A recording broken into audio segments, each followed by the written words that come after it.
ഞങ്ങളുടെ പാർട്ടിയിൽ അങ്ങനെ ഒരു കത്തും ചോദിച്ചിട്ടില്ല, ആരും ചർച്ച ചെയ്തിട്ടില്ല. ബലാത്സംഗ കേസിൽ റാപ്പർ വേടന്റെ അറസ്റ്റ് ഹൈക്കോടതി തടഞ്ഞു. ഹർജിയിൽ അന്തിമ തീരുമാനമാകുന്നത് വരെ അറസ്റ്റ് പാടില്ലെന്നാണ് കോടതി നിർദ്ദേശം. വിവരങ്ങളുമായി വിജിത ചേരുന്നുണ്ട്. വിജിത, റാപ്പർ വേടന്റെ അറസ്റ്റ് ഹൈക്കോടതി തടഞ്ഞിരിക്കുകയാണ്. വിവരങ്ങൾ എങ്ങനെയാണ്? മുൻകൂർ ജാമ്യ ഹർജിയിൽ ഒരു തീർപ്പാകുന്നത് വരെയാണ് വേടന്റെ അറസ്റ്റ് എന്തായാലും തടഞ്ഞിരിക്കുന്നത്. ഇന്ന് രാവിലെയാണ് ഈ ഒരു കേസിൽ ജാമ്യ ഹർജിയുമായി ബന്ധപ്പെട്ട് വാദം നടന്നത്. എന്തായാലും വൈകുന്നേരത്തേക്ക് ജസ്റ്റിസ് ബെച്ചു കുര്യൻ തോമസ് വൈകുന്നേരത്തേക്ക് ഈ വാദം മാറ്റുകയായിരുന്നു. വിശദമായ വാദം കേൾക്കേണ്ടതുണ്ട് എന്നതുകൊണ്ടാണ് വൈകുന്നേരത്തേക്ക് മാറ്റിയത്. എന്നാൽ ഈ വൈകുന്നേരം നടന്നത് 20 മിനിറ്റോളം തുടരുന്ന വാദമായിരുന്നു. ഇതിൽ കൃത്യമായി ഈ പരാതിക്കാരിയുടെ അഭിഭാഷക കൃത്യമായി വേടന്റെ ഭാഗത്തു നിന്നുള്ള പരാതി എന്താണ്, വേടനെതിരെയുള്ള പരാതി എന്താണ് എന്നുള്ള കാര്യമെല്ലാം ഈ പരാതിക്കാരിയുടെ അഭിഭാഷക പറയുകയുണ്ടായി. സാമ്പത്തികമായി അല്ലെങ്കിൽ വിവാഹ വാഗ്ദാനം നൽകി പീഡിപ്പിച്ചു എന്നുള്ള ഒരു കാര്യം, ആക്രമിച്ചു, അതിക്രമങ്ങൾ നടത്തി എന്നുള്ള കാര്യങ്ങളെല്ലാം തന്നെ ഈ പരാതിക്കാരിയുടെ അഭിഭാഷക പറയുകയുണ്ടായി.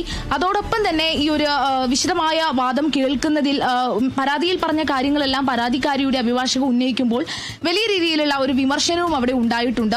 പരാതിക്കാരി പറഞ്ഞ മറ്റൊരു കാര്യമാണ്, ഈ വേടനെതിരെ വേറെയും പരാതികൾ ഉയർന്നു വരുന്നുണ്ട്. ഇന്നലെ ഗവേഷക വിദ്യാർത്ഥികൾ വേടനെതിരെ പരാതി നൽകിയ, മുഖ്യമന്ത്രിയുടെ ഓഫീസിലെത്തി പരാതി നൽകിയ ഒരു കാര്യമെല്ലാം തന്നെ പരാതിക്കാരിയുടെ അഭിഭാഷക ഉന്നയിക്കുകയുണ്ടായി. എന്നാൽ അവിടെ കോടതി ചോദിച്ച മറു ചോദ്യം എന്ന് പറയുന്നത്, ഈ ഇത്തരമൊരു പരാതി നൽകി എന്നല്ലാതെ എന്തെങ്കിലും തരത്തിലുള്ള FIR അല്ലെങ്കിൽ കേസ് രജിസ്റ്റർ ചെയ്യപ്പെടുന്ന സാഹചര്യം ഉണ്ടായിട്ടുണ്ടോ, അതോടൊപ്പം തന്നെ പോലീസിൽ ഇത്തരത്തിലുള്ള എന്തെങ്കിലും പരാതി നൽകുന്ന സാഹചര്യം ഉണ്ടായിട്ടുണ്ടോ എന്നുള്ള ഒരു കാര്യം തന്നെയാണ്. മാധ്യമ വാർത്തകളുടെ അടിസ്ഥാനത്തിൽ ഇത്തരത്തിൽ ഒരു കേസ് അല്ലെങ്കിൽ അത് പരിഗണനയിൽ എടുക്കാനാവില്ല എന്നുള്ള ഒരു കാര്യമാണ് കോടതി വ്യക്തമാക്കിയിരിക്കുന്നത്. അതോടൊപ്പം തന്നെ ഈ പറഞ്ഞ കാര്യത്തിന്റെ മെറിറ്റിലേക്ക് കോടതി കടന്നിട്ടില്ല. എന്തായാലും കോടതി സമയമെല്ലാം കണക്കിലെടുത്ത് നാളെ ഇനിയും വിശദമായ വാദം ഇതിൽ തുടരുമെന്നാണ് അറിയാൻ കഴിയുന്നത്. അതോടൊപ്പം തന്നെ ഈ പറഞ്ഞ കാര്യങ്ങളെല്ലാം, വിവാഹ വാഗ്ദാനം നൽകി പീഡിപ്പിച്ചു എന്ന് പറയുന്ന കാര്യങ്ങളെല്ലാം വേടൻ നിഷേധിക്കുന്ന ഒരു കാര്യം ഉണ്ടായിട്ടുണ്ട്. അതോടൊപ്പം തന്നെ അന്വേഷണത്തോട് പൂർണ്ണമായി സഹകരിക്കും എന്നുള്ള ഒരു കാര്യം കൂടി വേടൻ അറിയിക്കുകയുണ്ടായിട്ടുണ്ട്. എന്തായാലും ഇനി ഈ ഒരു കേസിൽ കൂടുതൽ ഈ ഒരു ജാമ്യ ഹർജിയിൽ തീർപ്പാകുന്നത് വരെയാണ് ഇനി അറസ്റ്റ് ചെയ്യരുത് എന്നുള്ള ഒരു കാര്യം കൂടി കോടതി അറിയിച്ചിരിക്കുന്നു. നാളെ വിശദമായി വാദം കേട്ടതിന് ശേഷം മാത്രമാണ് ഈ ഒരു ജാമ്യ ഹർജിയിലെ വാദം കേട്ടതിന് ശേഷം മാത്രമാണ് അറസ്റ്റിൽ ഒരു തീർപ്പുണ്ടാവുക.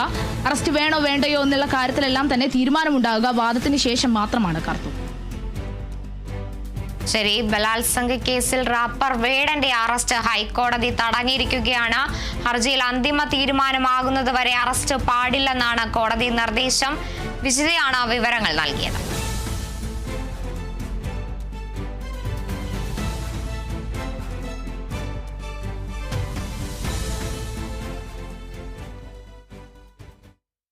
ജസ്റ്റിസ് സുദർശൻ റെഡ്ഡിയെ ഇന്ത്യ സഖ്യത്തിന്റെ ഉപരാഷ്ട്രപതി സ്ഥാനാർത്ഥിയായി പ്രഖ്യാപിച്ചു. കോൺഗ്രസ് അധ്യക്ഷൻ മല്ലികാർജുൻ ഖാർഗെയുടെ വസതിയിൽ ചേർന്ന യോഗത്തിന് ശേഷമാണ് പ്രഖ്യാപനം.